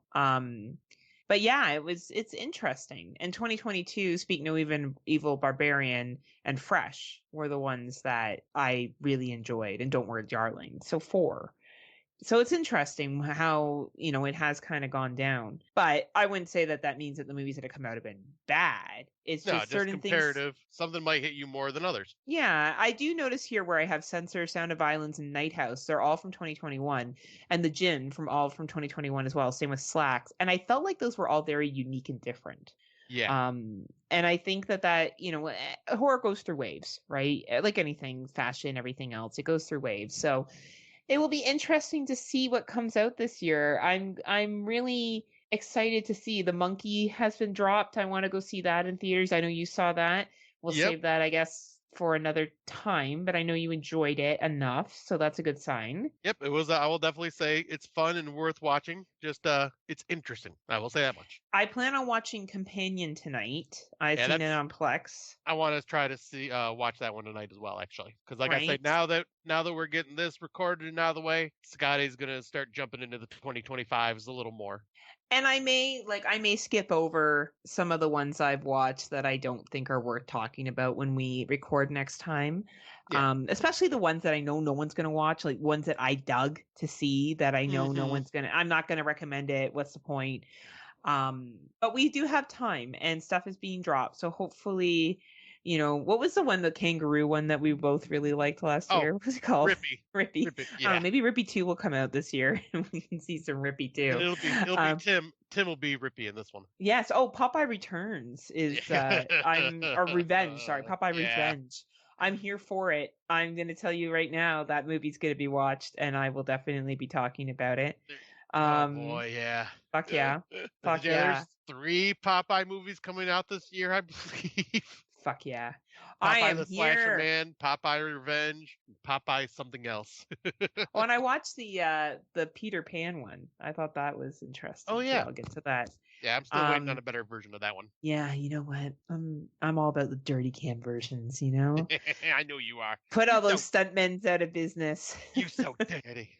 I know I am. It's just scandalous, you know? I just really live life on the badass. Did you just take your shoe off? Yeah, my foot was itching. Oh, that's fair. You're like, shoe off for this conversation, Heather. You start squatting me. Oh. Right. I love it. Well, we'll be back again. Scott and I will with how our schedules are, realistically, once we stop recording before he hangs up, I'm gonna ask him to commit to a date. So we have it in our calendars. So like we actually have something to do, because this is also one of the few times we talk and hang out. We talk every day because we're besties for life. Don't worry, everybody. We're still brother and sister, and we're still besties. Better besties than Tim and Daniel. But well, Snap. it's true. Let's be real, right?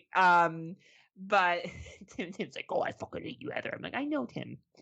I know, but you don't, though. But you don't hate me because I I mean, that's what happens when you're comparing beef Wellington to a tomahawk steak. right? Yeah, You it's know? true. But they at least live in the same country. Our countries are at tariff wars, so soon it's going to cost me 25% tariff and Scott 25% tariff for us to send text messages to each other. So Right? we'll see Jesus how Christ. that goes.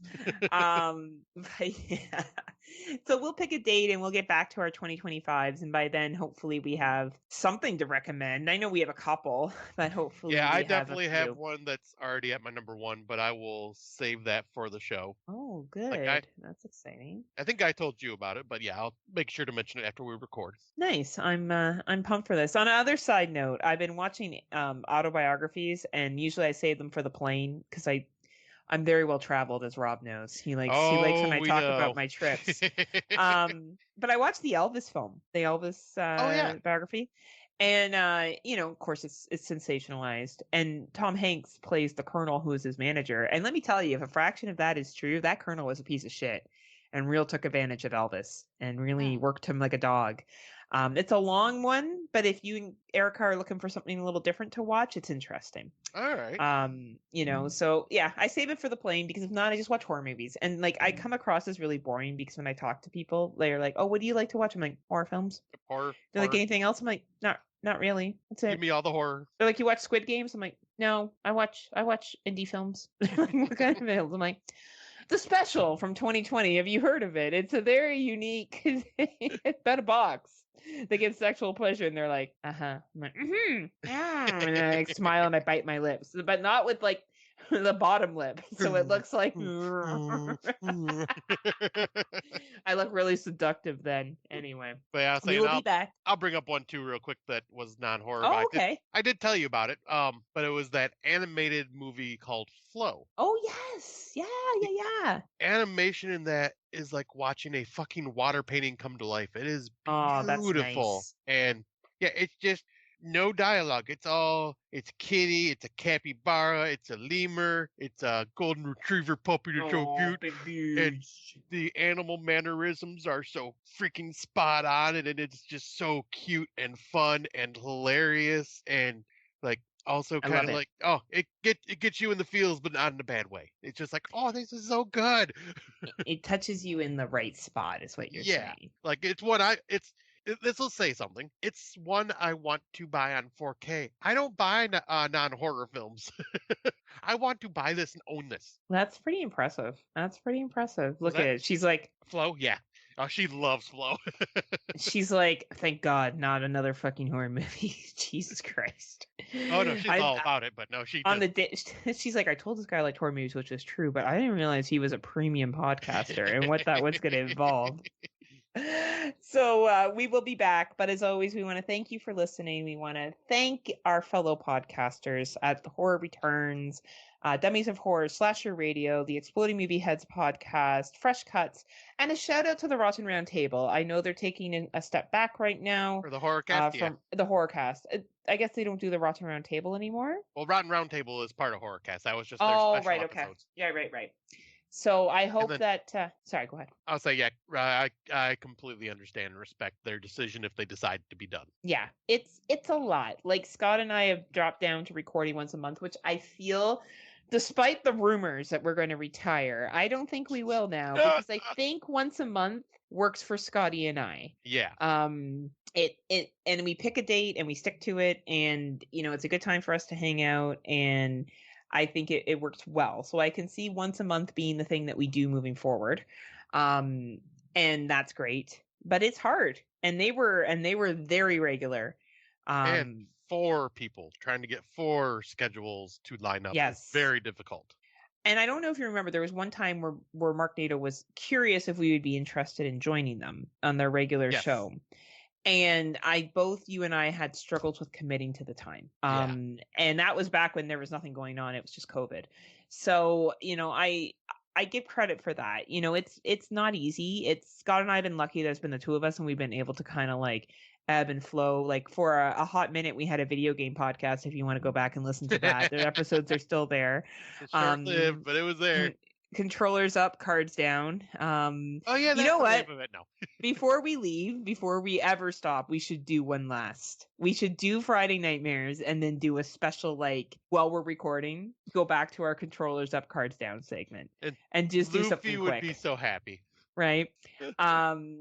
But yeah, and we used to do top 5. So there's lots of stuff in our library. Please go back and listen. But you will notice that our style has changed over the years.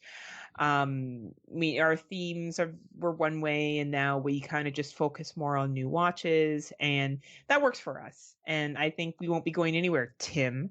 So I know him calling us out like that, you motherfucker. He's so hot though. You know what? He can get away with it. They're also sexy. He's my sexy boy from down under. Yeah, he's definitely a sexy boy. He's just not a boy toy. He's a sexy boy. He's my boy toy. Forever boy toy, right? But yes, we are proud members of the Legion Podcast Network. 5 years going strong. Thank you so much, Legion, for continuing to back us and support us and let us, our little podcasty, be part of your network. Both Scott and I are Patreons. We have continued to support them over the last several years because they do so much for podcasters like ourselves.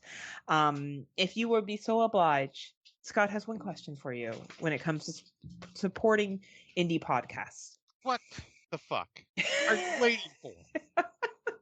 What are you waiting for? What are you waiting for?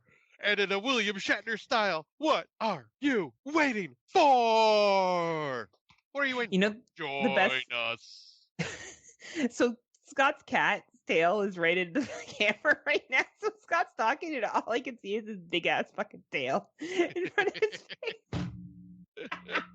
He's like, join us, and the tail's like, looks like it's gonna go up his nose because it's so fucking fluffy. That is 5 years going and nothing has changed. The same cats keep interrupting.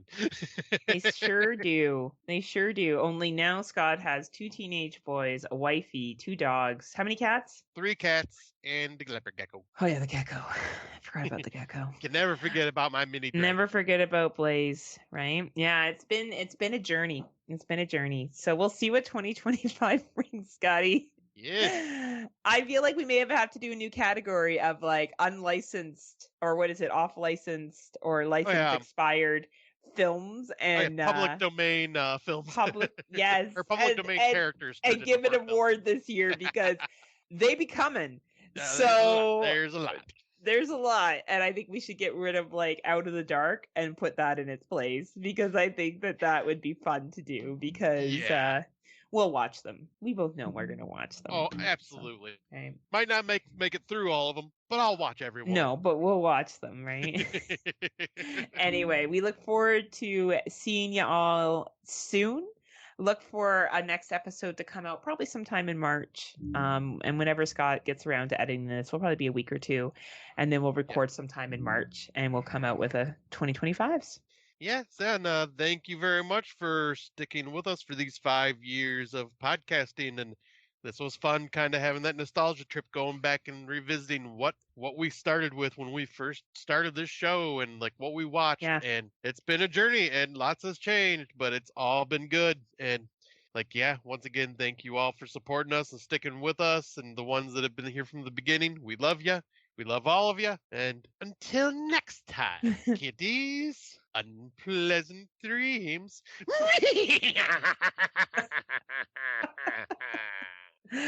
See ya.